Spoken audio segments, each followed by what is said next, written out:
Olá, muito boa noite. Começa agora mais um Diálogos Cênicos aqui pelo Facebook do Grupo de Teatro Arcênica e também pelo Facebook e pelo YouTube dos Diálogos Cênicos. Hoje, uma live muito especial. Queria também mandar um abraço para todo o pessoal que está se conectando a partir de Portugal, né? Muito obrigado a todos pela audiência. E eu já vou chamando para a nossa roda de conversa de hoje o ator, produtor, curador de exposições e o homem da parmegiana, Romildo Augusto Bachito. Oi, pessoas! Oi, pessoa Alfredo Barson! Boa noite, Mogi Guaçu! Boa noite, Brasil! E boa noite, Portugal! Pois. Pois é, hoje estamos internacionais, estamos nossos irmãos portugueses. Vamos começar para valer a live, então? Vamos sem enrolar hoje? Vamos só comunicar, né, que o Marcelo hoje não está presente, porque ele está fazendo uma feira. Olha que chique que o Marcelo é. Ele está em São Paulo fazendo uma feira. E hoje ele não vai participar conosco, mas espero que eu e o Alfredo demos conta, né? Acho que vamos dar conta, né? O entrevistado hoje é importante para a gente. Vamos lá, então? Vamos chamar nosso entrevistado para começar a live. Seja muito bem-vindo aos Diálogos Cênicos, Sérgio Limiano.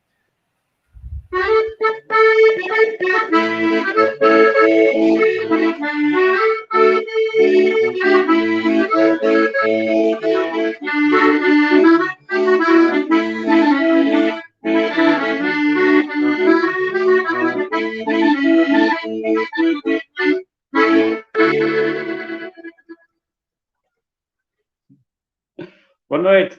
Não adianta bater palma com o áudio fechado, né? Boa noite, Sérgio. Seja muito bem-vindo. Vamos mudar um pouquinho o layout nosso aqui para ficar mais agradável. Tudo bem contigo? Tudo bem com vocês? Graças a Deus, tudo bem por aqui. Tudo ótimo. Seja bem-vindo, Sérgio. Obrigado. Sérgio, aqui no Diálogos Cênicos a gente tem uma tradição do nosso convidado se apresentar e contar um pouco da sua história no começo da live. Então, vou te passar a palavra. Fique à vontade, a casa é sua. Muito bem, obrigado. O meu nome é Sérgio, como vocês já puderam ver. E Limiano, porque sou de uma terra que se chama Ponte de Lima, que, para quem não sabe, Ponte de Lima fica mais ou menos uns 40 quilómetros da fronteira com a Espanha, aqui dos Nuestras Hermanas. E também, curiosidade, que ainda este mês, mais concretamente no dia 4 de março, a Ponte de Lima assinalou os seus 897 anos de foral, que foi concedido pela Dona Teresa. Então, é das vilas mais antigas, dizem alguns que é a mesma vila mais antiga de Portugal, e é considerada a vila mais florida da Europa. E eu tive o prazer e o privilégio de nascer aqui, e comecei na música muito cedo, com 13 anos, e tenho feito da música a minha vida ao longo deste tempo todo, além de dar aulas. Toco também com outros artistas, não só com as minhas composições. E, de uma forma muito resumida, acho que é isso. Entretanto, vamos esmiuçando ao longo da nossa conversa.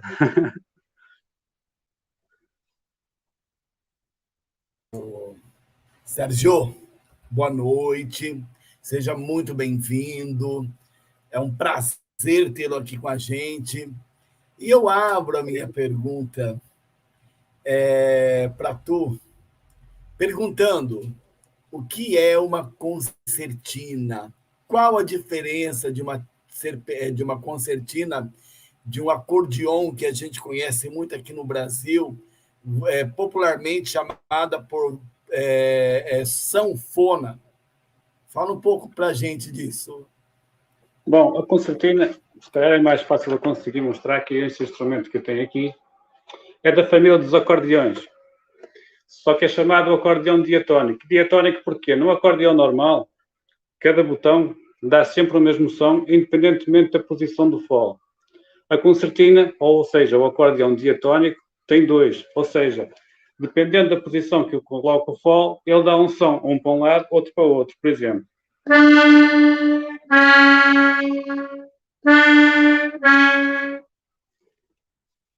Aí no Brasil tem algumas regiões também que chamam este instrumento de gaita-ponto. E tem mais o detalhe do teclado, né? O acordeon, normalmente, ele tem um teclado igual ao do piano, né? Aqui tem os dois, tem o teclado e tem botões. A concertina também pode ter teclado de... Não, concertina é só botão. Não, né? É como a gaita-ponto aqui. Isso mesmo. E você viu que nós temos uma pessoa exibida, né? Que é o Não, Alfredo, eu fui pegar mais por causa da diferença. Olha, eu quero também ter um acordeon, uma concertina, eu quero ter uma sanfona. Eu fui mais pegar por causa do teclado ser diferente. É engraçado. Eu acho... É engraçado. Tem uma pessoa que toca gaita-ponto muito bem no Brasil, que vocês devem conhecer, que é o Renato Borghetti. Ele toca maravilhosamente bem a gaita-ponto, que é a nossa concertina aqui em Portugal. Olha, eu particularmente, eu acho um dos instrumentos mais bonitos acho que ser um dos instrumentos que eu tive mais contato quando menino, né? Eu tinha um vizinho que ele tocava, um senhor já velho, e o filho dele herdou dele depois. Só que era sanfona, eu conhecia por sanfona, né? Aqui no Brasil. Aí tem essas diferenças aí. Eu acho bárbaro, acho um instrumento elegante, ainda mais parece que ele faz parte do corpo do músico, porque você embala ele, você está sempre... Parece que é um filho, é essa sensação que nós temos, é essa sensação, Sérgio, que você também sente? Sim, sem dúvida. É engraçado que até quando comecei a aprender a tocar a concertina, naquela altura quase não havia já aqui na nossa região quem tocasse a concertina. Tinha 3 ou 4 pessoas mais idosas que tocavam, e a uma altura, nas férias da escola, resolvi ocupar o tempo de ir aprender a tocar concertina. E tenho uma história muito engraçada que o professor, na altura, chamou lá o meu pai e disse assim: olha, você vai-me tirar o rapaz daqui porque ele não aprende nada. É melhor tirá-lo daqui que você anda a gastar dinheiro e não vale a pena. Entretanto, passados 6 meses, voltou a chamar lá o meu pai e voltou a dizer: olha, tira-me o rapaz daqui porque eu já não tenho rigorosamente mais nada para lhe ensinar. Portanto, eu desde que aprendi o gosto e comecei a apaixonar-me por isto, foi uma escalada muito grande mesmo. Mas sim, o instrumento, na hora que nós estamos a tocar, faz parte de nós, completamente. Eu vou parar por aqui, senão eu acabo fazendo todas as minhas perguntas antes do Alfredo, tá? Vou passar para ele agora. Ô, Sérgio, eu queria, antes de tudo, te agradecer por estar com a gente aqui no Diálogos, né? Tendo esse bate-papo. Eu queria que você contasse para a gente está um pouquinho distante, né?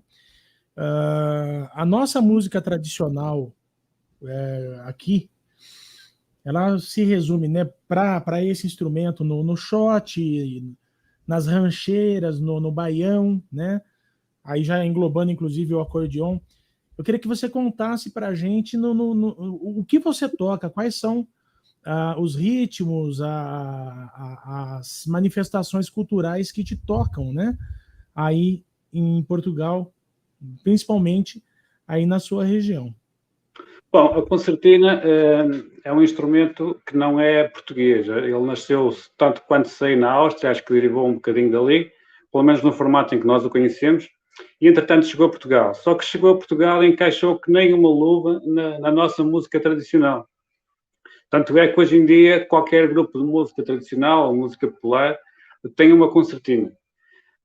E então nós temos aqui na nossa região alguns estilos de música, que é o caso do Vira, que há bocadinho o Alfredo até tinha uma música que me mostrou do YouTube, que estava precisamente a tocar um Vira, que é das músicas mais conhecidas aqui do Portugal.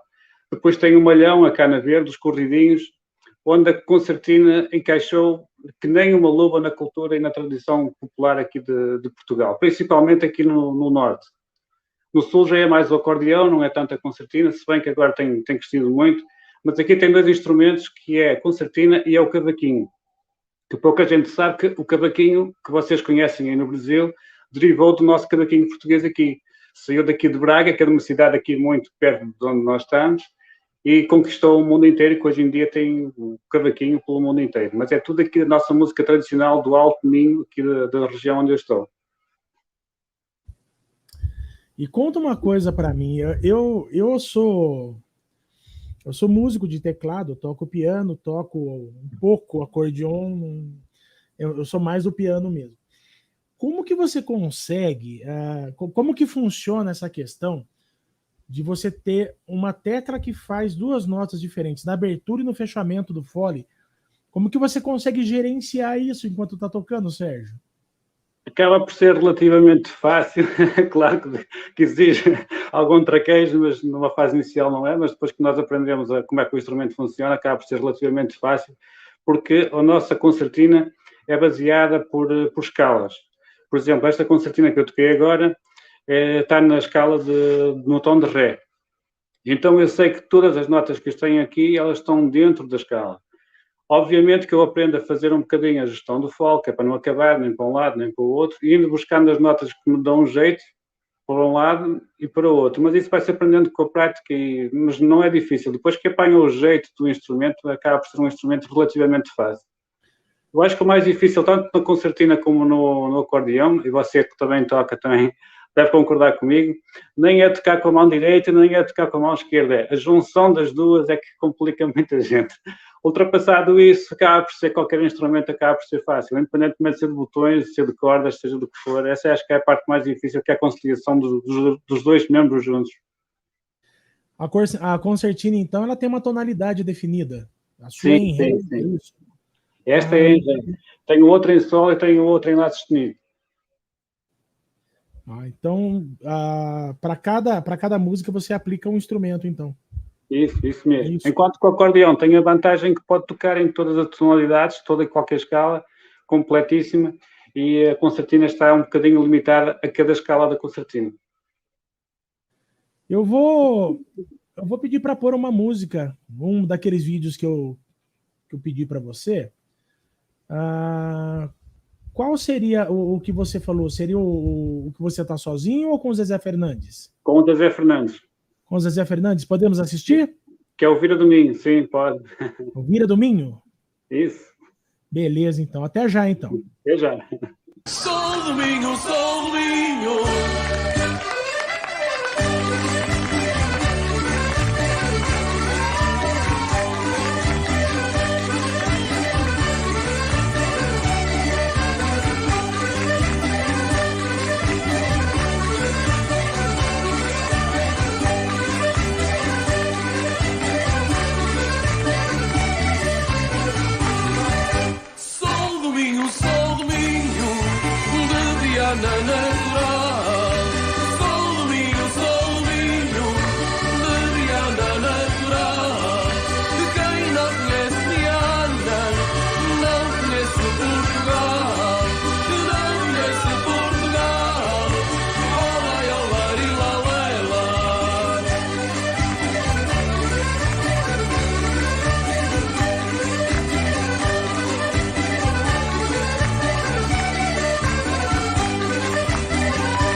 rapazes da Ariosa são bonitos e alentados. Os rapazes da Ariosa são bonitos e alentados e podem ir ao jardim e escolher os melhores cravos, escolher os melhores cravos e olá, olá, e lá, lá, lá.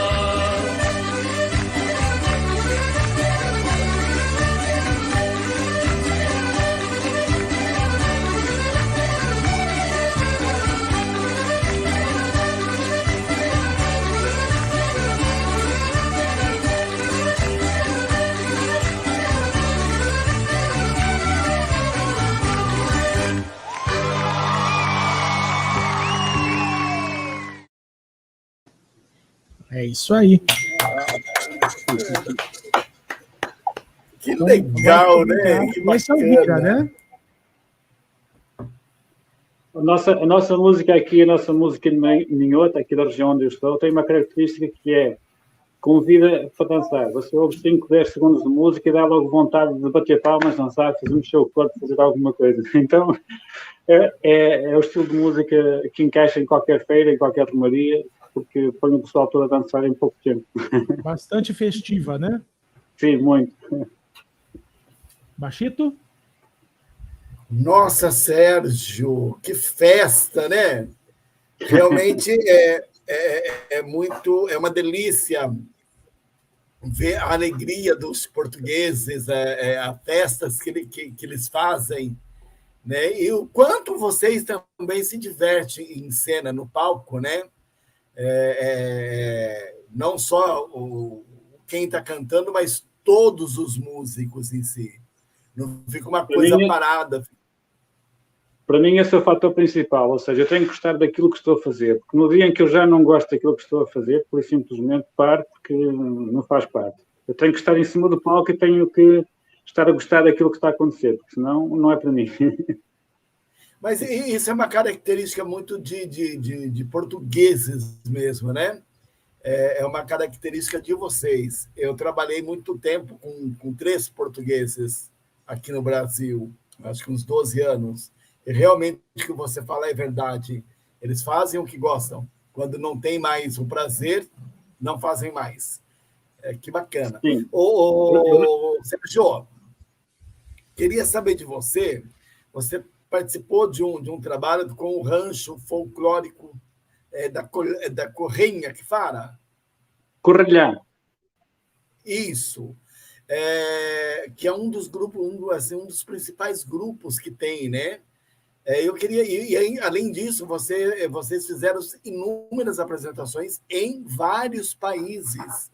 Então, eu queria que você contasse para os nossos telespectadores que grupo é esse, o que foi isso tudo para você na sua vida. Bom, eu basicamente nasci no meio dos ranchos folclóricos, porque quando eu aprendi a tocar concertina foi precisamente com um professor contratado com um rancho folclórico, que é da terra onde eu nasci, que é a Ribeira. Mas passado algum tempo, passado um ano e qualquer coisa, esse rancho folclórico da Correlhã fez-me o convite se eu não estava disposto a fazer uma turnê pela América Latina, porque o tocador de concertina que eles tinham na altura era um senhor já com uma certa idade e eles estavam com medo que não se adaptasse bem nem à viagem, nem ao clima.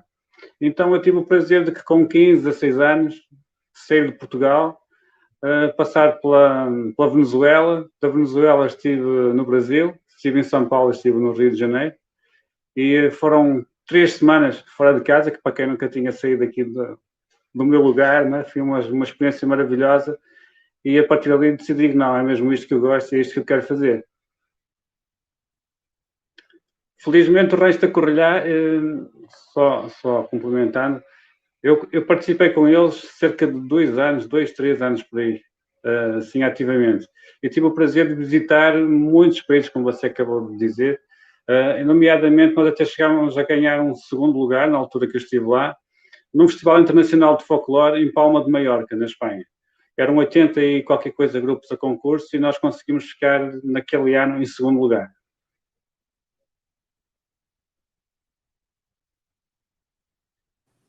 Sou eu aqui, eu me Eu perdi. aqui estou acudindo, de vez em quando eu dou umas olhadas para trás, me perdoem, mas eu estou acudindo meus 2 cachorros, porque um não para de pegar o outro, e não pode, porque eles são peludos e está dando uma alergia na orelha da menina, eu preciso ficar de olho, me perdoem. Mas, Sérgio, muito boa resposta, gostei muito da sua resposta, vamos passar para o Alfredo agora. Ô, Sérgio, você trabalha com tradição, né? Com cultura tradicional, e eu percebo... Cultura popular, sim. Cultura popular, né? E eu percebo que existe... como que eu vou dizer? Existe uma tradição mesmo, uma preservação da cultura aí. Aqui a gente está num estado que é meio complicado. O estado de São Paulo, ele sofre muitas influências e a gente acaba ficando meio sem identidade, né? Nós temos aqui no Brasil algumas regiões, né? No Rio Grande do Sul, por exemplo, principalmente o pessoal da cultura alemã que preserva as tradições.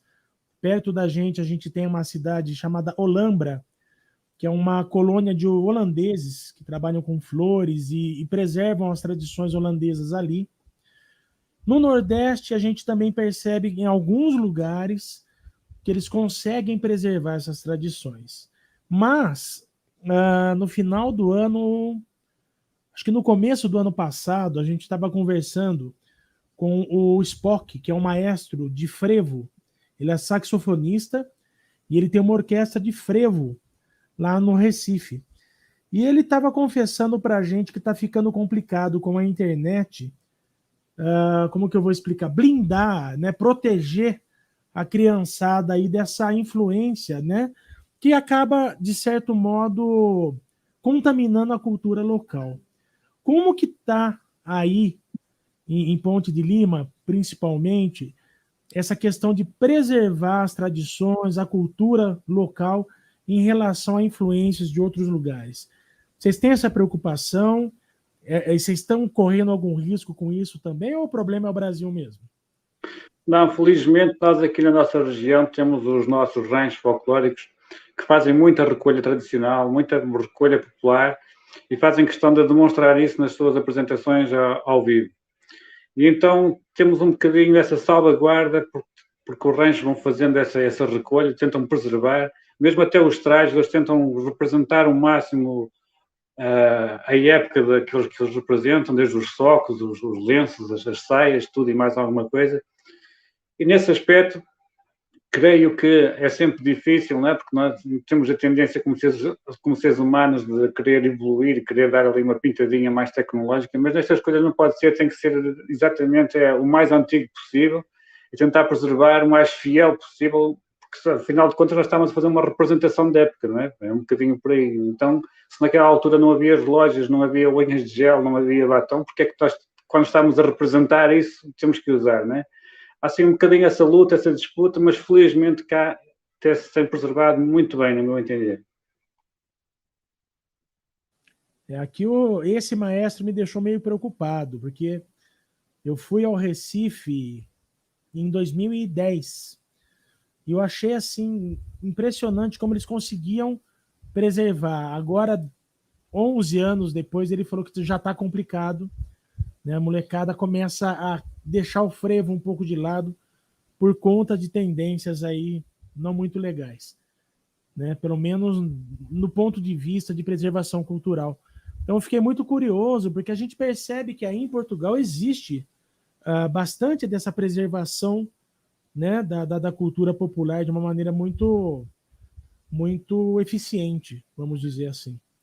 Deixa eu te perguntar uma coisa, o que você gosta de ouvir além, né, do que você toca? Quando você está em casa, um pouco menos artista, um pouco mais Sérgio, o que você gosta de ouvir? Quais são os seus gostos? Bom, eu, dependendo do estado de espírito, gosto de ouvir um pouquinho de tudo. Gosto de uma boa rockada, até porque tenho um irmão que é baterista, ele é músico profissional, é professor de música, então o instrumento dele é percussões. Então a música está na família. Sim, sim. Tenho uma prima que está em França, que é acordeonista e professora de canto. Então acabo por sofrer estas influências todas e eu ouço um bocadinho de tudo. Havia uma banda que eu gostava muito, que eu lembro como se fosse hoje, na notícia da morte do Freddie Mercury, que era das minhas bandas preferidas naquela altura. Tenho muita influência, mas gosto um bocadinho de tudo, desde jazz. Nesse aspecto, é consoante o estado de espírito, eu escolho o estilo de música. Não tenho um estilo de música só, única, pura e simplesmente pré-definido. Gosto de ouvir um bocadinho de tudo. Aliás, só a título de curiosidade, Alfredo, desculpa continuar. Há cerca de mais ou menos umas 2 semanas, uma semana, creio eu, se não estou em erro, inclusive estive a trabalhar na produção de um grande artista brasileiro, que foi o Gustavo Lima, que eu tive o prazer de trabalhar na produção dos 2 shows que ele fez cá em Portugal, em Lisboa e no Porto, no Campo Pequeno e no Pavilhão Rosa Mota. Portanto, eu gosto de tudo e ouço de tudo, felizmente. Você sabe que dessa geração do Gustavo Lima, né, eu tenho medo até de falar uma bobagem aqui, mas se eu não me engano, o Michel Teló, ele é um exímio instrumentista, ele toca a gaita ponto, né? Aqui, gaita ponto, a concertina. Tanto quanto sei, acho que o Michel Teló tocava acordeão numa banda que se chama Tradição, se a memória não me falha. Isso, exatamente. E toca muito bem, sim. Eu não gosto muito das músicas dele, mas quando ele pega para tocar coisa tradicional, ele me assusta, porque ele tem uma pegada muito boa, viu? Viu? Só interrompendo vocês dois. E o Michel Teló, ele é conhecido mundialmente. O mundo inteiro conhece Michel Teló. Claro, devido àquela música que ele fez um grande sucesso. Né? Mas assim, eu estive na Europa por 2 vezes e as pessoas falavam Michel Teló, falavam da música do Michel Teló. Eu achava muito engraçado, porque eu não sou de uma raiz sertaneja, né? Embora ouço, embora gosto muito dele também, mas eu fiquei muito surpreso. E num dos cruzeiros que eu fiz de navio, a música que representava o Brasil era do Michel Teló. Que é muito engraçado, porque era um cruzeiro europeu. De certa forma, eu acho que nós aqui em Portugal, principalmente cá, nesta região, nós consumimos muita música brasileira. Eu acho que ao contrário isso não acontece, eu acho que no Brasil a música portuguesa não chega tanto quanto deveria, se calhar, mas nós em Portugal consumimos música brasileira todos os dias, de manhã à noite. Só para ter uma ideia, eu colaboro com uma rádio local aqui que faço um programa sobre música tradicional e sobre folclore, ao domingo de manhã, mas essa rádio local tem uma programação específica que são 2 horas por dia só para passar música brasileira. Portanto, dá para ter noção da diferença, não é? Que a música brasileira chega com muita força. Olha só. Aqui eu tenho que dizer que é lógico, a gente conhece a Amália Rodrigues, né?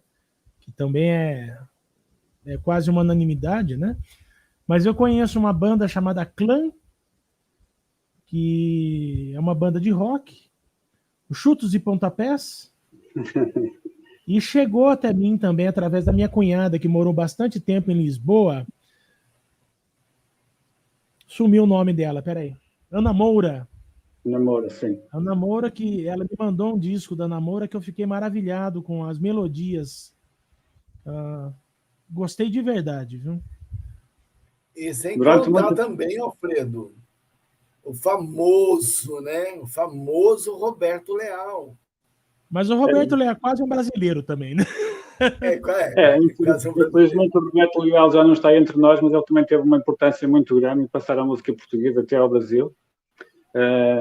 Porque ele mesmo considerava-se o português brasileiro, portanto, diz tudo.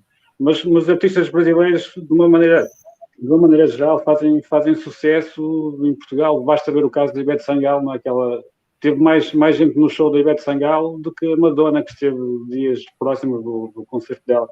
Portanto, isso dá para ter uma noção, não é, da dimensão que a música brasileira tem cá no nosso país. Agora ainda mais, porque cada vez há mais brasileiros por cá, ainda bem, e há este intercâmbio cultural. Tenho pena que, ao contrário, se calhar não seja tão divulgado como deveria, mas pronto. Tem programas como este que nós estamos a fazer hoje, né, para dar a conhecer a nossa música.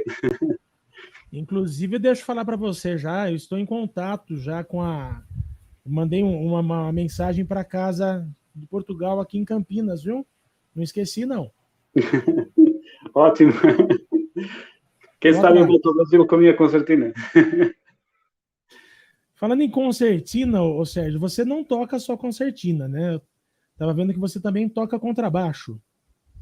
Não, eu aprendi na escola, que fui obrigado a aprender, aqui todos os alunos são obrigados a aprender na escola, que eu tive 2 anos de flauta.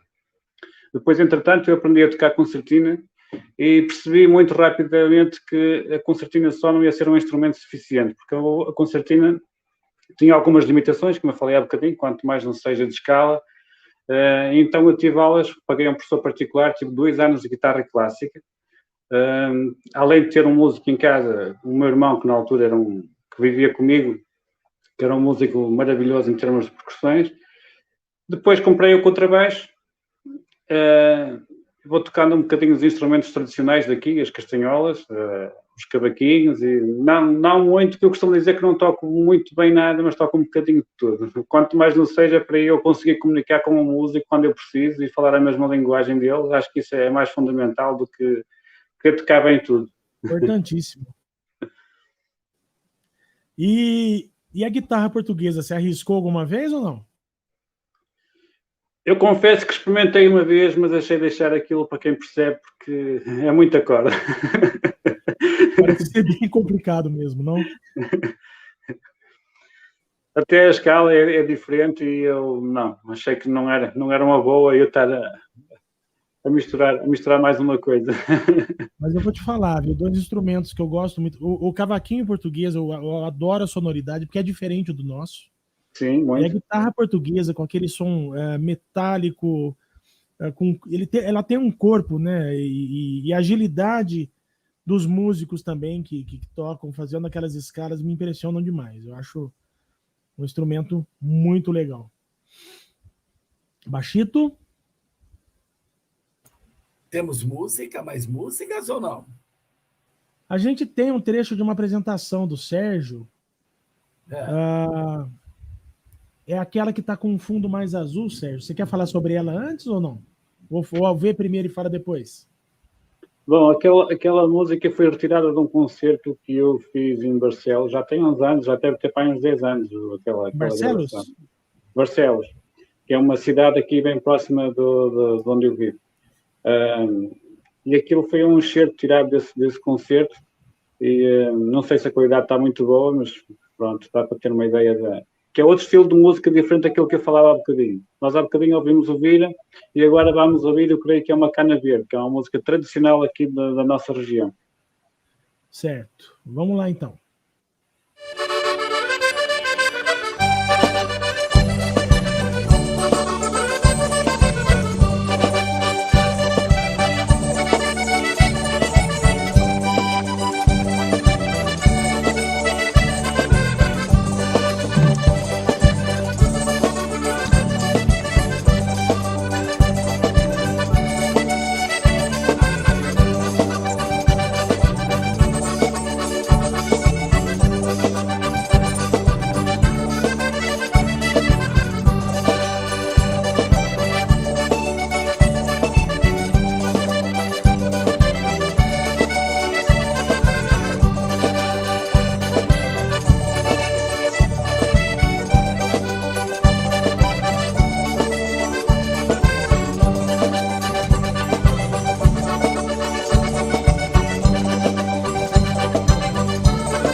Opa, o baixista deu uma sumidinha. Opa!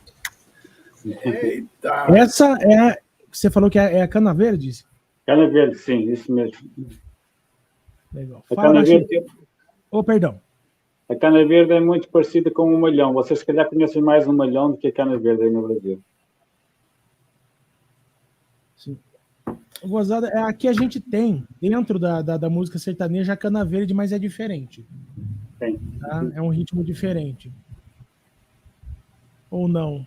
Um pouco parecido, talvez? Não sei te dizer. Vou dar uma pesquisada, depois eu te falo, mais para frente. Você ia falar alguma coisa, Bachito? Eu te interrompi? É a minha pergunta? Não, eu vou da minha pergunta, né? Não vai. Primeiro, Sérgio, assim, que vamos comunicar aos nossos telespectadores que Sérgio está em Portugal e são 5 horas, né, no difuso, é isso? 3. Então, 3 horas. Isso. Então, Agora é 11h38. 11h38, lá em Portugal, onde Sérgio está, pois. Sérgio, a Serpentina ela estava sendo esquecida. Me corrija se eu estiver errado. E houve um resgate aí, né, desse instrumento. E você fez parte desse resgate, ensinando músicos a tocar e viajando, ensinando a tocar a serpentina. Queria que você falasse um pouco disso para a gente. Quando eu estive com o Rancho Folclórico da Covilhã no Brasil e na Venezuela, em Caracas, após o regresso da viagem, o presidente do Rancho Folclórico da Covilhã falou-me exatamente pelo mesmo motivo que me levou a participar com eles, ou seja, o tocador que eles tinham na altura já tinha uma certa idade, já não havia ninguém muito novo para tocar, eu era dos poucos que tinha naquela época. Então surgiu a ideia de nós montarmos uma escola de concertinas. Eu lembro que ele na altura colocou um anúncio na rádio para quem quisesse aprender a tocar concertina e uma semana depois foi retirar o anúncio porque as chamadas eram tantas e eram tantos alunos a querer aprender que teve que parar com as inscrições porque já não dava mais. Eu naquela altura, com 16 anos, dava para viver de música porque tinha um ordenado no final do mês só para poder dar aulas de concertina. Claro que entretanto os tempos mudaram, não é? As coisas não são bem iguais hoje. Isto da pandemia veio estragar muita coisa, nomeadamente as aulas, porque não se pode ter tanta gente dentro de uma sala de aula. Mas naquela altura foi um grande impulsionador de a concertina não ter acabado, porque falava-se que se ninguém pegasse na concertina, que ela provavelmente iria acabar. E eu tenho muito orgulho em dizer que eu fui um dos culpados disso não ter acontecido. E orgulho-me também de a maior parte dos alunos, dos professores que são hoje professores de concertina, foram meus alunos. E, portanto, continuo a achar que não corremos o risco de voltar novamente a que a concertina desapareça, porque está cada vez mais enraizada aqui com muita força. Inclusive, eu vi uma referência... Desculpa, Bachito, eu vi uma referência aqui, né, de você, Sérgio, sendo citado como o pai da concertina em Pontes de Lima, é isso? Acabou por ter assim alguns nomes, porque lá está, eu fui dos primeiros a ter escolas organizadas e isso levou a que os alunos eram tantos que houve assim alguns batismos, não é que eu me identifico com isso, mas fiquei um bocado assim conhecido por isso. Então, Sérgio, esse resgate que você faz é o que, por exemplo, a gente tenta, alguns artistas aqui no Brasil tentam fazer os resgates, né, de nossa história, de nossos instrumentos, de nossas raízes também, né? E a gente fica muito, muito comovido, por exemplo, com a sua história desse resgate seu, e lembrando, assim, para quem nos segue, para quem nos ouvem e nos assistem, do resgate, da importância de resgatar, não deixar nada para trás, não deixar nada morrer, porque não sabe o quanto pessoas lutaram, né, Sérgio, para poder desenvolver, seja lá o ensino da serpentina ou mesmo um festival de teatro, um festival de música, ou alguma ou alguma área folclórica que está ficando, né, lá para trás. O quanto seria legal, né, ter mesmo pessoas envolvidas nessa coisa desse resgate. Eu gosto muito dessa forma com que, por exemplo, Portugal faz para manter sua tradição, como outros países fazem também para manter a sua tradição. E nós aqui no Brasil, a gente, a cada dia, as pessoas estão fazendo de tudo para perder o pouco que a gente tem, né? Por ser um país colonizado por portugueses, etc., um monte de coisas aí, que não é o caso agora, mas que também está se perdendo. E a gente aqui, por exemplo, nós entrevistamos uma cantora do Amazonas, que é um estado aqui. Eu fiquei muito emocionado e muito, muito feliz de ver o quanto ela traz a Amazônia dentro dela, como artista. O quanto ela como mulher, ainda mulher com uma raiz indígena, com uma raiz negra, preta, né? Ela traz, ela vem com tudo isso para cima, para frente, né? Então, quando eu quis fazer essa pergunta sobre esse resgate, é justamente para a gente poder mesmo dar um puxão de orelha aqui na live e falar, viu, está na hora da gente começar a resgatar o que a gente nunca teve e o que a gente está perdendo, né? Em Portugal, acontece também o que está acontecendo no nosso país, que é o Brasil? Assim, felizmente, nós aqui ainda temos um bocadinho essa ideia de tentar preservar ao máximo aquilo que é nosso. Tanto é que neste momento está a ser feito um trabalho muito bom a nível de cavaquinho, que uma série de novos músicos resolveram pegar no cavaquinho com novos olhos, fazer novas composições para o cavaquinho, ou seja, deixar o cavaquinho não só como um instrumento de música pobre, ou seja, de música folclórica, mas pegar no cavaquinho e fazer novas composições, e isso, quer queiramos, quer não, inspira que novas pessoas, jovens e não só, se inspirem para aprender a tocar o cavaquinho. E, obviamente, que vão aprender a tocar um bocadinho de tudo, porque o cavaquinho não é limitado só às músicas de um artista ou do outro. E nós fazemos isso, acho eu, de uma forma muito boa, porque nós somos um bocadinho bairristas, mas bairrismo no bom sentido, ou seja, nós gostamos muito daquilo que é nosso e defendemos o que é nosso. E, se calhar, era o que nós precisávamos, não só aqui, mas um bocadinho pelo mundo inteiro, sem entrar em choque, sem entrar em competição, mas acho que é interessante, quando alguém vem cá, ver aquilo que nós temos para oferecer. Porque, por exemplo, se vocês vierem cá e eu tocar um samba, não tem piada, não é? Vocês vêm cá para ver a nossa cultura, para ver o que é que nós fazemos, o que é que nós tocamos, o que é que vocês comem. E eu espero o mesmo quando vou daqui para o Brasil. Ou seja, quando vou para o Brasil, fico à espera de encontrar aquilo que o Brasil tem de brasileiro para me oferecer. Mas agora, se eu chego ao Brasil e ouço música portuguesa, perdeu um bocado a piada daquilo que estava à espera para... Não é que não fico contente, não é? Mas perde um bocadinho aquele carisma, aquela ilusão que nós temos, não é? De conhecer coisas novas e perceber o que é que o outro país tem para nos oferecer. E acho que nós, em Portugal, não conseguimos, felizmente, fazer isso. Eu acho muito legal. Acho muito legal essa questão que você coloca desse intercâmbio. E eu estou aqui pensando, desde a hora que você falou, Sérgio, nessa questão, né? Vocês têm aí 2 horas dedicadas à música brasileira. E eu estou tentando lembrar quando que eu vi uma música portuguesa tocando numa rádio que não fosse o mais comum, o mais corriqueiro e também em momentos específicos, né? E realmente faz todo sentido.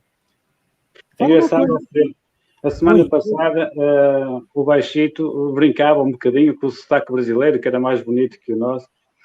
É mesmo esse tipo de bairrismo que eu gosto, ou seja, o Baixito não estava a ofender ninguém, pelo contrário, estava numa de brincadeira a dizer, eu gosto mais do nosso sotaque.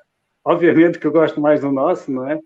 Enquanto nós mantivermos estas diferenças de língua, que no fundo o português é exatamente o mesmo, mas o sotaque é que é diferente. Dentro do próprio país nós temos sotaques diferentes, porque é que, não é? E acho que isto é um bocadinho de preservar e de manter contra aquilo que o Google tenta fazer, que é fazer tudo de conta que é o mesmo português, quando na verdade não é. Cabe-nos a nós fazer um bocadinho esse trabalho. Exatamente. Perfeito na colocação. Inclusive, eu falo, você ainda está num país relativamente pequeno em relação ao Brasil. Você imagina a diferença de sotaque do sul e do norte do Brasil, né? E a gente que está aqui no meio não entende nenhum nem outro, viu? Eu, felizmente tenho muitos amigos no Brasil. Tenho amigos em Minas, tenho amigos em Santa Catarina, tenho família no Rio de Janeiro.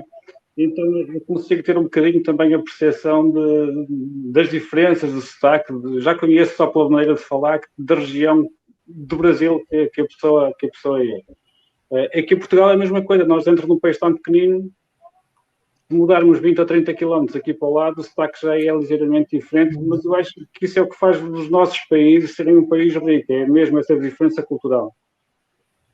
Sim, sim. Mas, Sérgio, muito ao contrário, a minha brincadeira foi mesmo engrandecendo, que eu adoro, eu amo o sotaque português. Eu gosto muito esses anos que eu trabalhei com 3 portugueses de Portugal mesmo, um era de Lisboa, o outro, e etc., no meu caso, eu achava muito lindo a rapidez das palavras. No começo eu não entendia muito, porque quando começa a falar, e ainda mais português nervoso, é complicado, porque eles disparam a falar de uma forma, começa a fala, você fica assim, meu pai do céu, que bicho que vai dar isso? E depois de um tempo, você vai se acostumando a ouvir e você vai...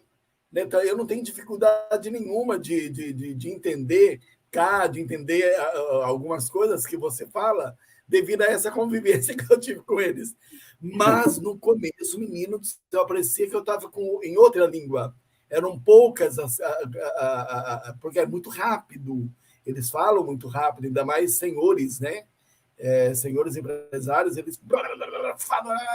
Eu achava que eu parava. Em reunião, tinha reunião que eu parava e ficava olhando. Mas eu ficava olhando porque eu achava muito bonito. E eu jamais, como ator, eu consegui representar. Eu não consigo falar o português de Portugal, mesmo com sotaque. Não consigo. A não ser se eu decorar mesmo, que é bem difícil, não é fácil, não. Eu tenho uma história muito engraçada. Quando eu voltei no Brasil, a minha segunda vez, eu fui parar em Belo Horizonte, em BH, porque eu fui fazer uma formação em áudio profissional. Então, quando eu cheguei no Brasil, eu estava sozinho em Belo Horizonte, e houve uma altura que eu tive que comer, não é? Que é uma coisa que toda a gente faz. Então, eu saí do hotel para procurar comida. E percebi uma coisa, que eu percebia perfeitamente o que as pessoas falavam comigo, mas quando eu respondia, ninguém percebia, era como se estivesse a falar um idioma diferente. Então tive que fazer uma coisa que todo músico faz, não é? Que é pôr o ouvido a funcionar. Fui para o quarto um bocadinho, ligar a televisão, apanhar o sotaque e voltar à rua para conseguir pedir comida, porque senão não ia comer. Sim, e você está tendo uma facilidade porque você tem uma companheira que é brasileira, que é nossa colega. Agora, mas na época não. Ô, Bachito, eu tenho que te falar, viu? É brasileira, mas já está tomada pelo sotaque. Já depois de 12 quando anos. você foi pegar água, ela entrou para falar oi para mim. E eu, pois, Bachito. Eu falei assim, meu Deus, da onde surgiu? Ela falou que lembra de você daqui do Iguaçu, da época de teatro nossa, viu? Sim. O Bachito foi meu professor, viu, Sérgio? O Bachito foi meu professor de teatro. Imagina. Eu sou muito novinho em relação ao Bachito. Ô, Sérgio, mas eu entrei nesse assunto, né? Em relação à questão de idioma, dialetos e tudo mais, e da troca cultural. Eu queria que você falasse para a gente que está aqui e tenha curiosidade para conhecer, que quem queira ter mais contato, né, com a música portuguesa, essa música que não chega naturalmente para a gente, o que a gente deve procurar para conhecer, mas conhecer coisas boas, né? Eu explico. Quando eu fui para o Recife, eu estava procurando por CDs com gravações de frevo, tá? E eu demorei, acho que uns 4 dias para descobrir essa orquestra de frevo que eu te falei, que ela é bem tradicional, porque às vezes chega uma coisa muito contaminada, né? Se a gente quiser procurar para conhecer a fundo música portuguesa tradicional, legal, para a gente ter essa troca, né? Ter esse conhecimento, o que a gente procura? O que você aconselha a gente procurar? Além do Sérgio Emiliano, lógico. Hoje, felizmente, temos uma ferramenta que no meu tempo de infância, quando eu estava a aprender a tocar, não existia, que se chama Google e que chama-se YouTube. Hoje é muito mais fácil a gente digitar lá a música tradicional portuguesa e aparece ali uma infinidade de... Mas pronto, eu toquei muitos anos com aquele artista que vocês passaram um bocadinho a música, que é o José Fernandes, que é uma referência a nível de cavaquinho aqui no nosso país.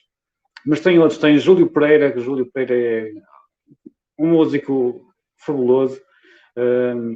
Tem muita gente nova agora a tocar. Eu corro o risco de dizer alguns nomes e deixar outros de fora que são igualmente bons. E eu lembro-me, sei lá, do Sérgio Mirra, do Daniel Cristo, isto dentro da música tradicional. Mas se procurarmos um bocadinho de música portuguesa, temos artistas muito bons. Eu recomendo, por exemplo, escutarem Dulce Pontes. Dulce Pontes tem uma voz magnífica. Tem muita gente nova. Teve tema de novela aqui já, viu? já teve 2 músicas em novela do SBT aqui no Brasil. Mas ela tem uma voz lindíssima. Temos a Marisa, temos uma série de novos músicos, novos compositores da atualidade, gente muito boa. E eu tenho a certeza que se vocês fizerem um bocadinho um zapping pelo YouTube, vocês vão encontrar música maravilhosa portuguesa, Pedro Brunhosa. O que a gente encontra ali, de fato, é música tradicional. A gente não encontra muita coisa meio desviada, meio contaminada, não, né? Encontra um bocadinho de tudo, mas basicamente a essência da música tradicional continua muito presente, mesmo assim. É como o fado. Temos fado no moderno hoje em dia, que é um fado que já não é aquele fado típico da Tasquinha de Lisboa, que era só com os instrumentos de corda. Hoje já temos o fado tocado com bateria, com outros instrumentos a acompanhar, mas a essência do fado, de uma certa forma, continua presente na música e, portanto, eu acho que vale a pena pesquisar, porque de certeza absoluta que vão gostar. Eu acabei de lembrar.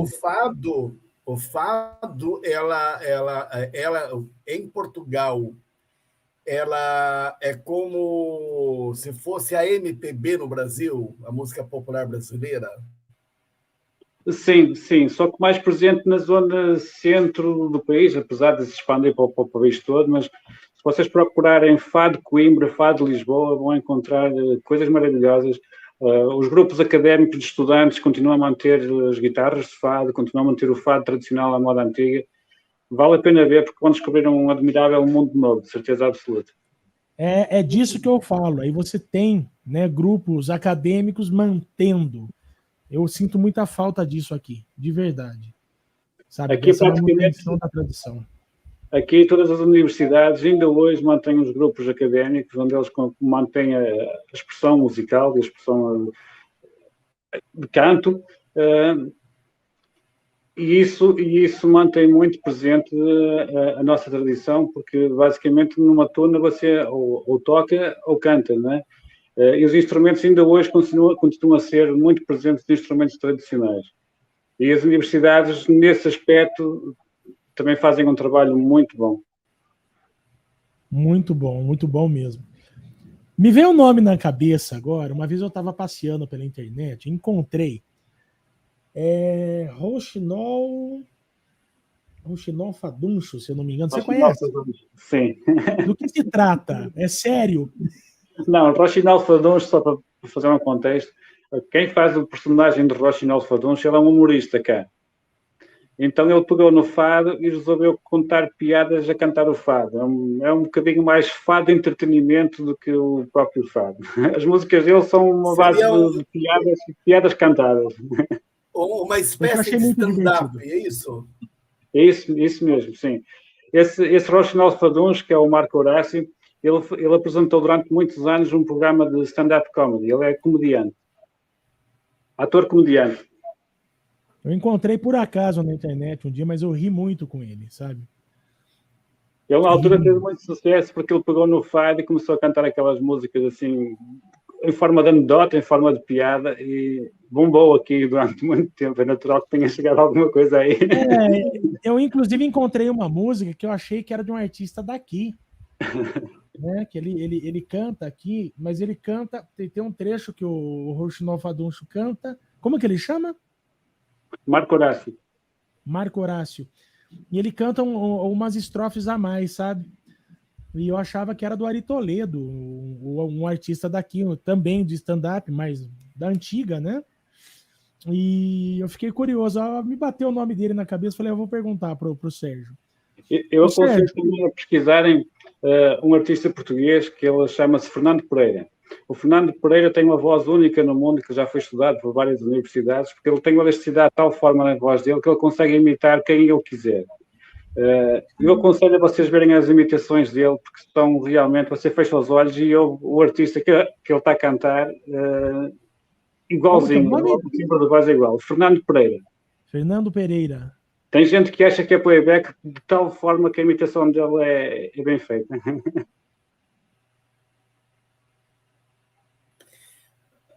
Não, eu tenho um monte de coisa para perguntar. Eu queria até entrar no assunto.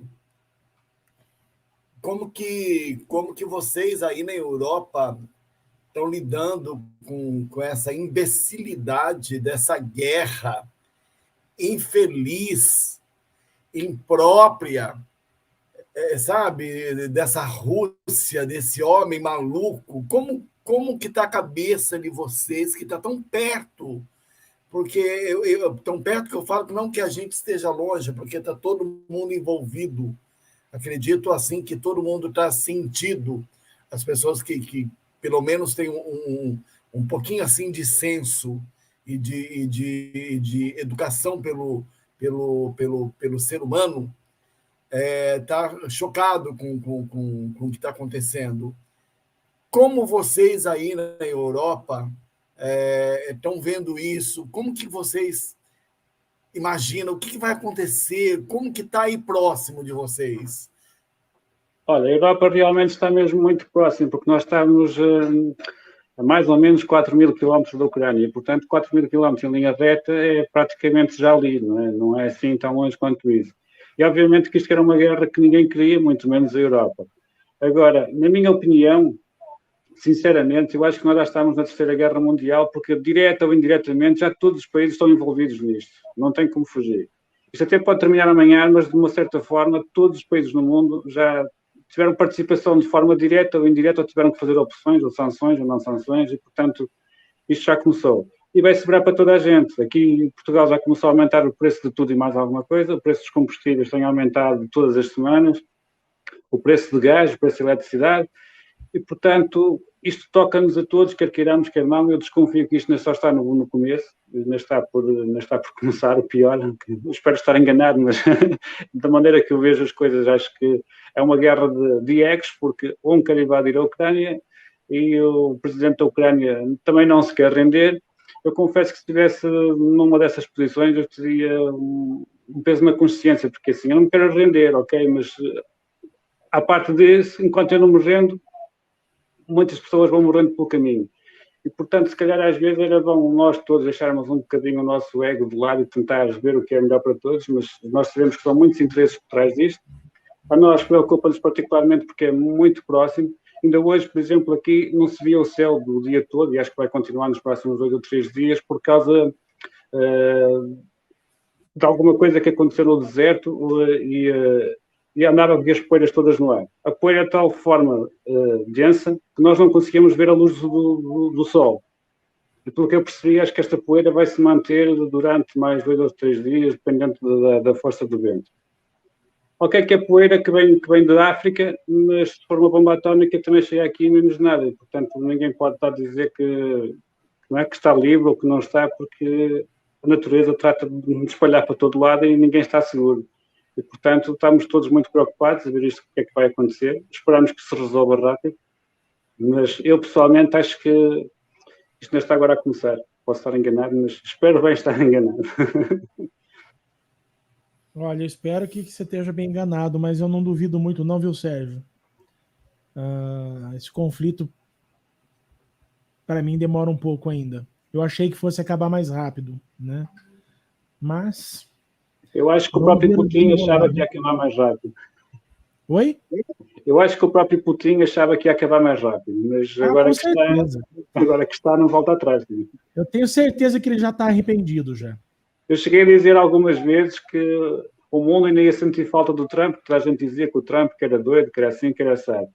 O que é certo é que, de certa forma, acho que pelo menos ele podia fazer bluff, mas ao menos tinha ali um certo respeito, né, que ele era um bocado doido, aquele jeito doidão dele, porque as coisas não tinham chegado a este ponto. Não sei, digo eu, é tudo suposições, a gente não sabe o que é que teria acontecido, se teria sido pior, se não teria, mas acho que para quem queria tanto o Trump lá para fora, se calhar se ele não lá estivesse, as coisas não teriam avançado da forma que avançaram, pelo menos tão rápido.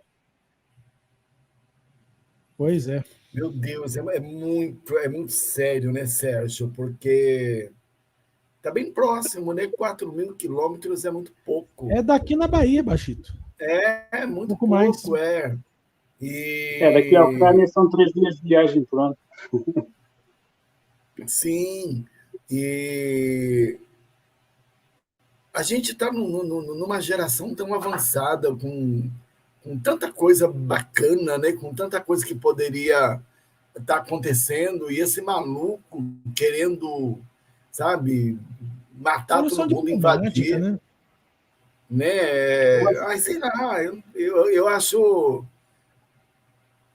eu não consigo nem falar, porque eu fico muito emocionado. A minha vontade era tirar esse homem do poder a pontapés, a socos, sabe? Colocar ele realmente vontade, no... bom, Bachito. Colocar ele no pau de arara, tirar-lhe a roupa e bater na bunda dele, mas bater bem forte, entendeu? Porque ele parece uma criança mimada lançando bombinhas. Eu acho que não é por aí. Eu não sei se eu estou errado, porque eu não entendo nada de guerra, não entendo nada de direitos, de terras, de países, mas eu entendo que a pessoa tem o direito de viver. E ninguém tem o direito de tirar a vida de ninguém. Né? Desculpa interromper. Ele percebeu uma coisa, que violou algumas regras dos direitos humanos. E, portanto, mesmo que a guerra acabe já amanhã, ele sabe que vai ser preso por causa disso, ou vão tentar prendê-lo. Então, ele não vai terminar com a guerra tão cedo. Porque senão está a se entregar a ele próprio. Então, eu acho que ele já está numa condição meio suicida já, viu, Sérgio? Sim. E depois, complementando um bocadinho o que o Baixito estava a dizer, eu acho que o mundo evoluiu muito, a tecnologia evoluiu muito, mas o homem, enquanto espécie, enquanto ser humano, acho que regredeu. Tinha tudo para evoluir, e nós vemos pessoas completamente alienadas que passam a vida com a cara no celular e que não conseguem ver mais nada e não conseguem perceber o que está a acontecer à própria volta. Se a volta está alguém ali a 1 metro dele a precisar de ajuda e ele nem sequer consegue perceber o que é que está a acontecer. Acho que o mundo evoluiu muito, mas o homem regredeu, acho eu. Em alguns aspectos andamos para trás. Você tem toda a razão. Toda a razão. Sérgio, e a gente... Desculpa, Alfredo, só complementar. Pode falar. E a gente está passando por um momento terrível, cruel, que é essa pandemia, né? Cruel, onde, assim, sabe, estão ainda morrendo gente. As pessoas ainda não estão entendendo o significado dessa pandemia, né? O resgate de olhar para o próximo. Eu sempre aqui brinco, fazendo uma analogia muito amadora, que Deus nos trancou para mostrar que a grama do vizinho não é mais verde que a nossa. Mas, se você notar, talvez a grama do vizinho seja sintética. Só que você não presta atenção. Né? Sim, e aí vem esse cara, esse doido, com uma guerra, junto com a pandemia. É para acabar. Que hora, né? Que hora? Agora, voltando ao Sérgio um pouquinho.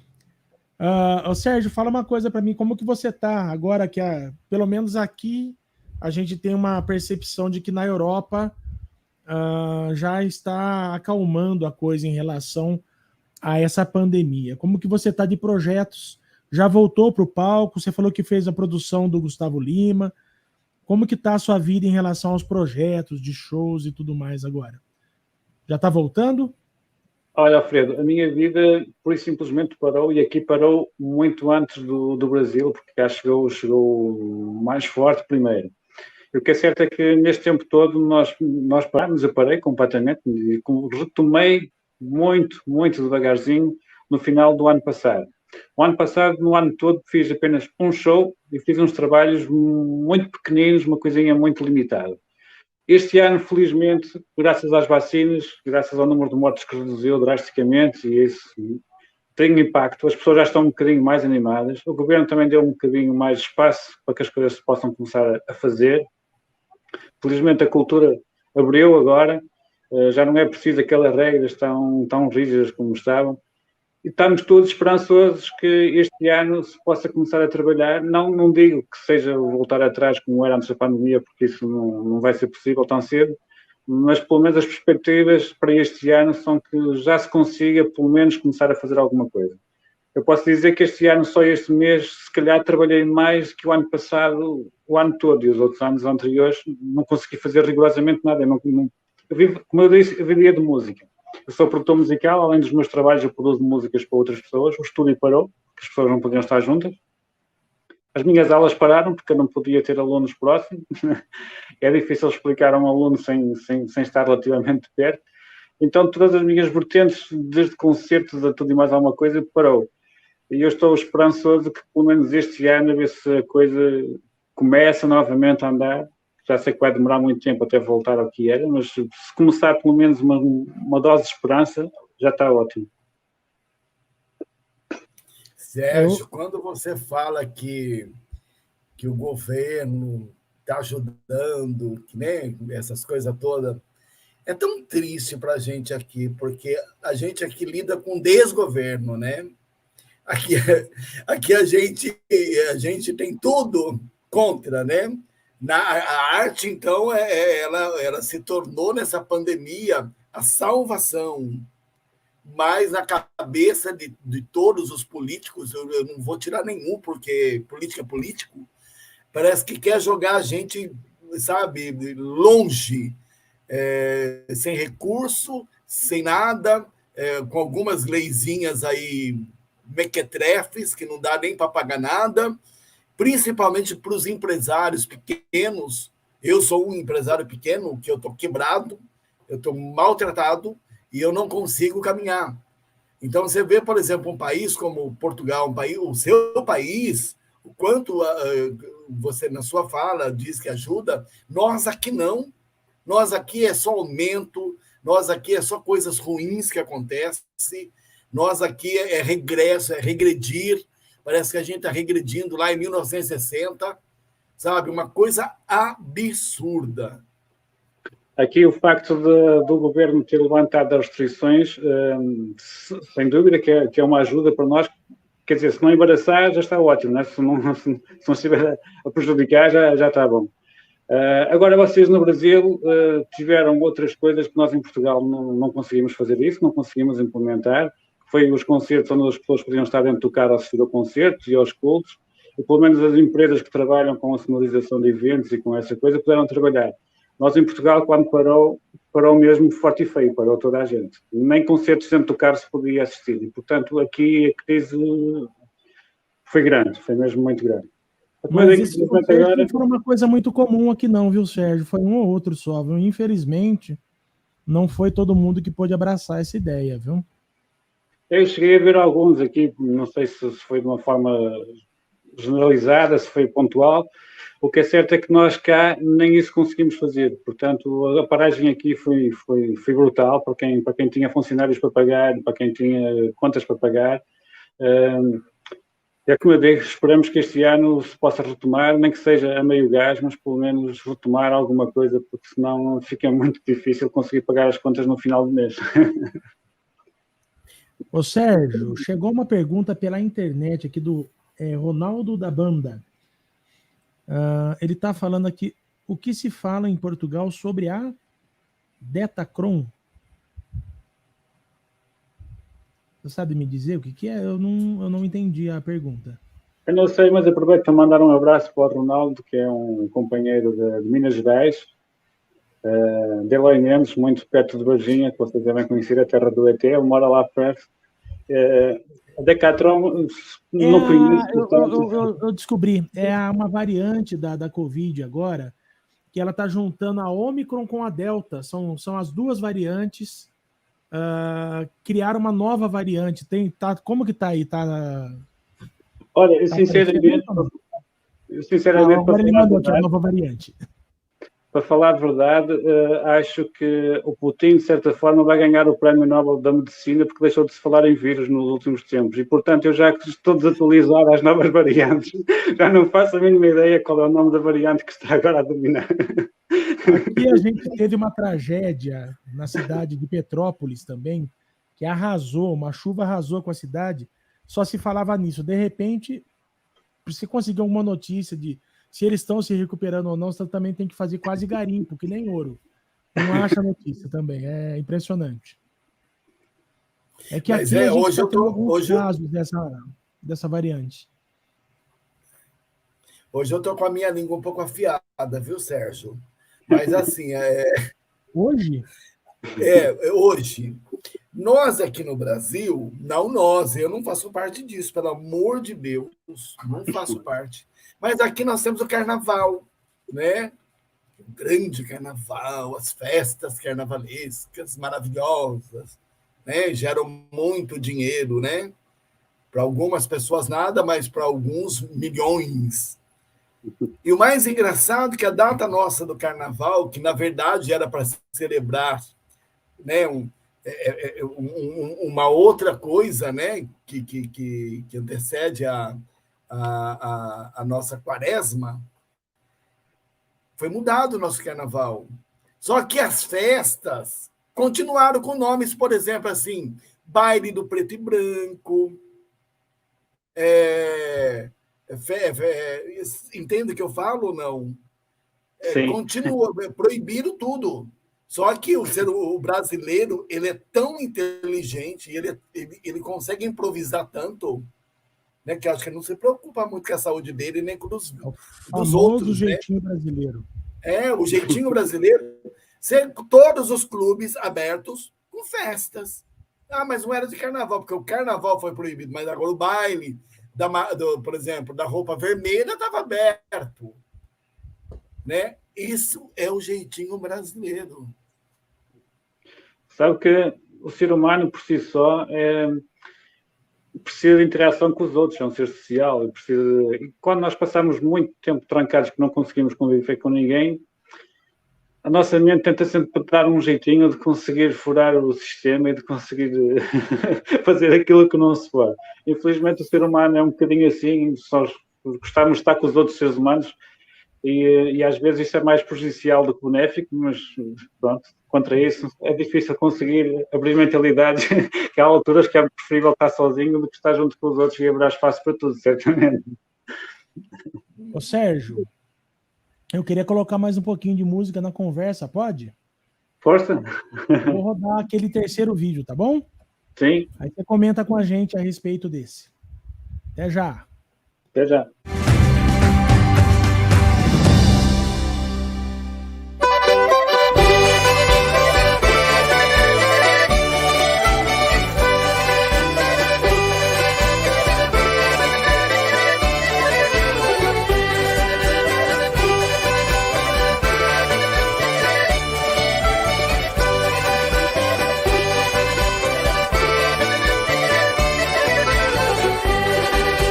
Nas voltas que eu vi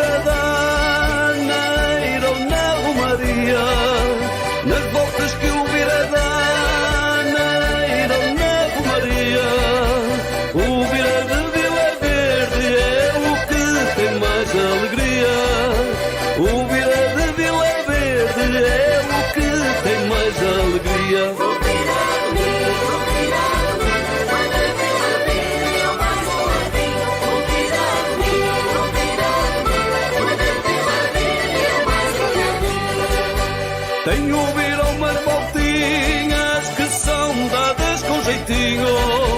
Tenho ouvido umas voltinhas que são dadas com jeitinho. O Vira de Vila Verde é o mais reviradinho. O Vira de Vila Verde é o mais reviradinho.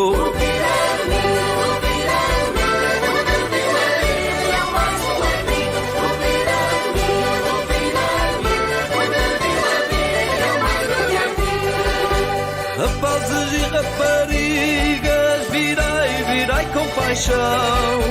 Rapazes e raparigas, virai com paixão. O Vira de Vila Verde, ai, faz pular o coração.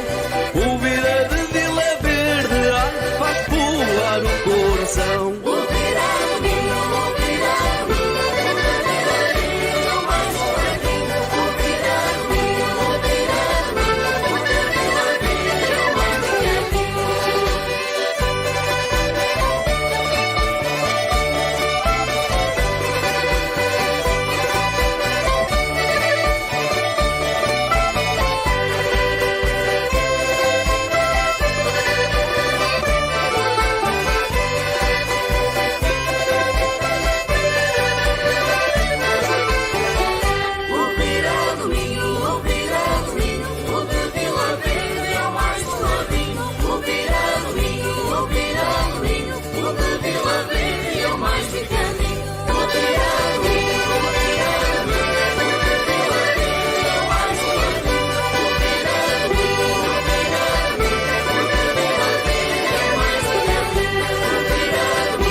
Nossa, o cavaquinho realmente é bem presente, não, Sérgio?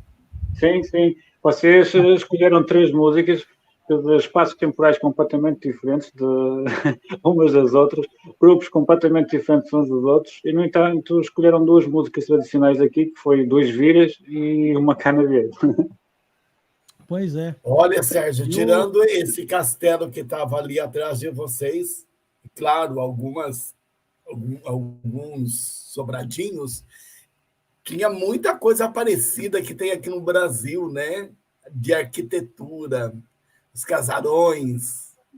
Esse lugar é em Pontes de Lima? Não, este é numa cidade aqui próxima. Ah, tá. Mas Ponte Lima em si é uma cidade histórica toda ela. Sim, é que eu andei pesquisando algumas imagens aqui, parece que eu vi uma construção parecida, por isso que eu perguntei. Você chega a Ponte Lima e recua 800 anos na história. Você está me deixando doido para conhecer esse lugar, sabia? Acredito. Tem que vir visitar. Não, deu vontade de conhecer, sim. Mas assim, olha, espero que logo a gente consiga ter você aqui com a gente no Brasil, viu? Vou dar mais uma cobrada lá na Casa de Portugal, em Campinas, né? Que eu entrei em contato, mas não me responderam ainda. Eu espero poder voltar com notícia boa logo, viu? Esperamos. E claro, assim, você pode nos passar o endereço que a gente vai também até você, até a sua cidade, claro, sem problema nenhum. A gente já tem hospedagem aí, tudo belezinha, né? Não tem problemas. Já falei para o Alfredo, quando quiser é só avisar que está chegando, Daniel. Agora nós vamos para Portugal, gente! Portugal! Vamos fazer o Diálogo Cênicos em Portugal. Eu queria aproveitar, o Bachito, para mandar um abraço para o pessoal que está assistindo aí. Olha, a Patrícia Mendes, Suzana Luciano, Ronaldo, o Bruno Soares, o José Alves, a Juliana Causavara, o Cristiano Salles está assistindo. Olha, o nosso entrevistado da semana que vem. A T também está por aí. José Silva, tem mais 5 que não está aparecendo para mim aqui. Já falei a Patrícia Mendes. Marcelo deu uma passadinha aqui para mandar um abraço também. O Bruno Pereira. Agradecer a todos esses que estão acompanhando a live, viu? Bachito, você está pronto já ou não? Eu vou roubar a fala do Marcelo hoje. Eu nasci pronto. Ah, você nasceu pronto. Beleza. Então vamos para as nossas perguntas rápidas, Sérgio. Está preparado? Sim. Então vamos lá.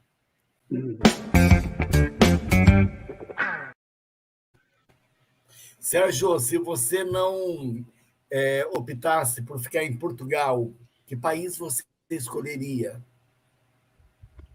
Bom, eu acho que tenho uma costela brasileira porque sempre me identifiquei muito com o Brasil. Nomeadamente, eu adoro o clima do Brasil. Gosto muito do frio, mas o frio às vezes custa um bocadinho a suportar, então acho que escolhi um país quente. Brasil, se calhar.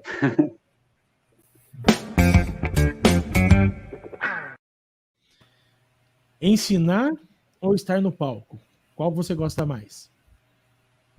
Eu gosto muito dos dois, mas gosto muito mais de estar no palco, sem dúvida. É que você tem uma cara de quem gosta muito de ensinar mesmo, Sérgio. E pelo que eu andei vendo aqui, você tem muitos alunos já, não? Eu Muitas dei aulas, pessoas passaram por você. eu dei aulas cerca de 20 e muitos anos. Você não E, dá mais portanto, aula ou você parou por causa da pandemia?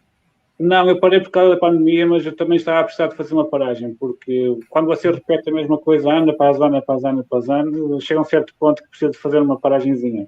O palco não, o palco eu tenho sempre saudades do palco. Ah, o palco é bom demais, né? Sim.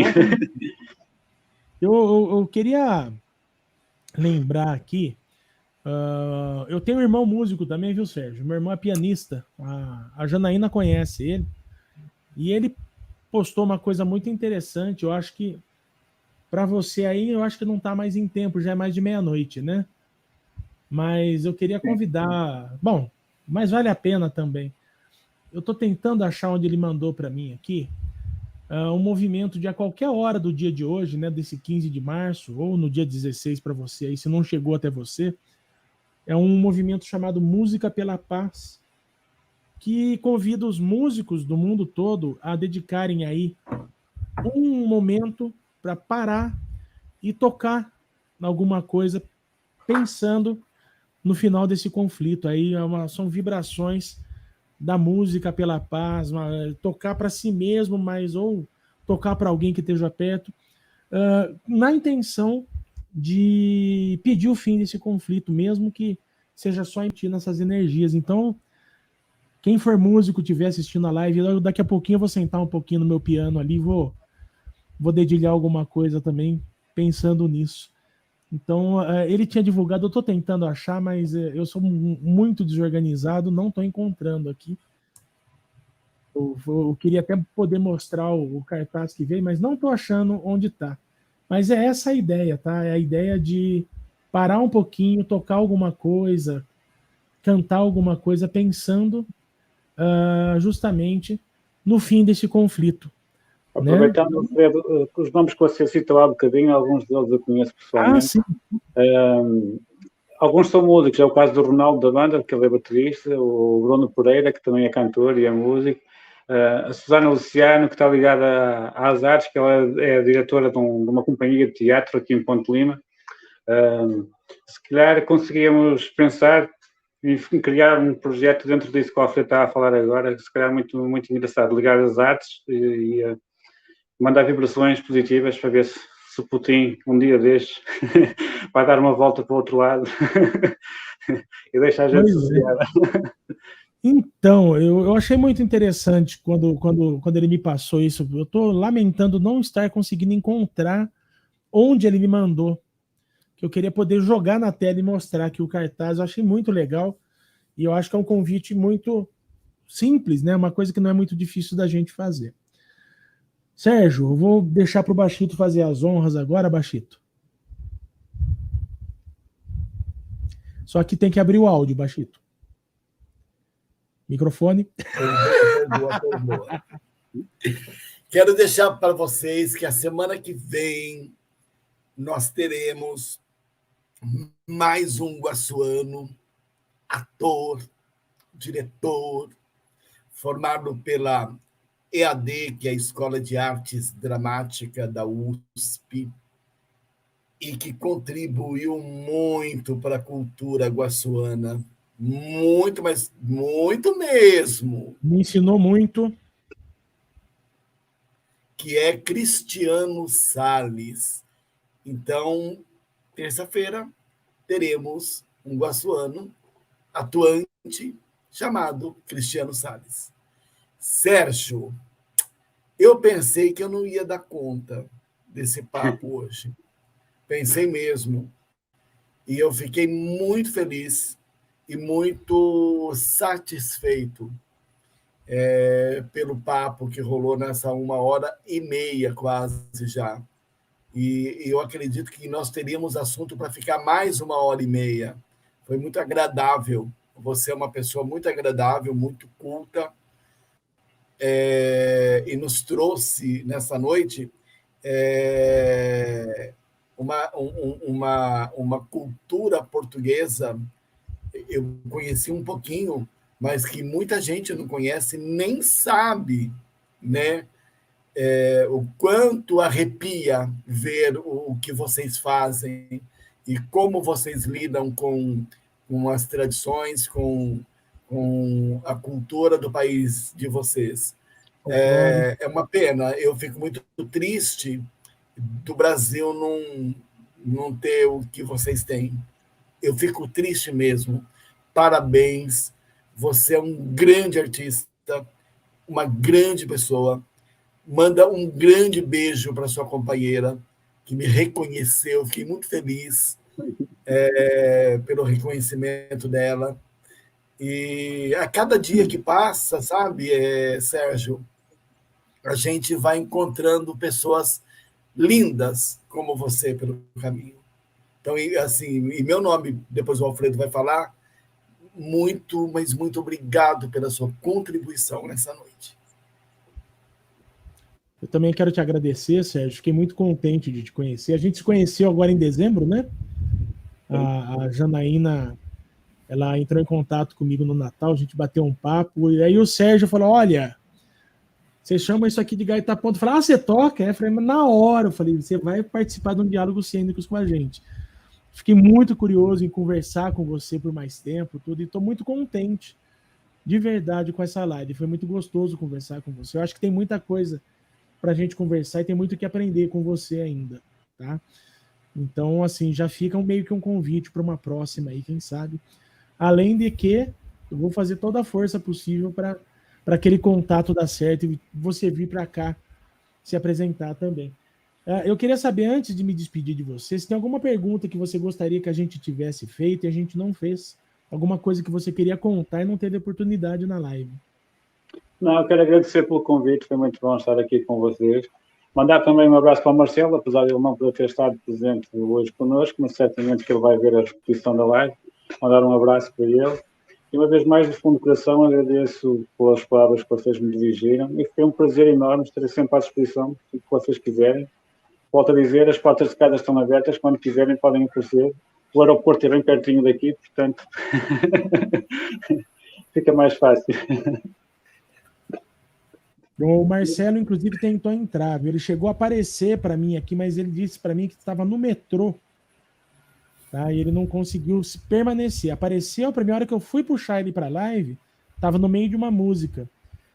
Ele não conseguiu ficar. Ele tentou entrar, mas não conseguiu. Mas ele pediu para que te mandasse um abraço de qualquer forma, se ele não conseguisse entrar, tá bom? Sérgio, obrigado pela sua disponibilidade, por estar com a gente aqui. Para quem não sabe, agora lá já é 00:30, né?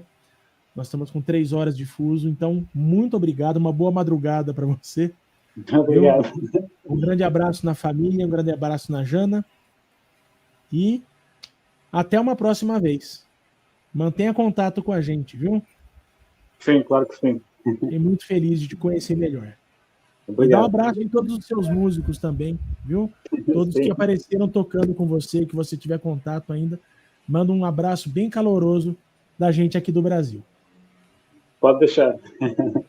Uma boa semana. Obrigado, beijão. Tchau, Até pessoas. sexta que vem, pessoal. Tchau, tchau.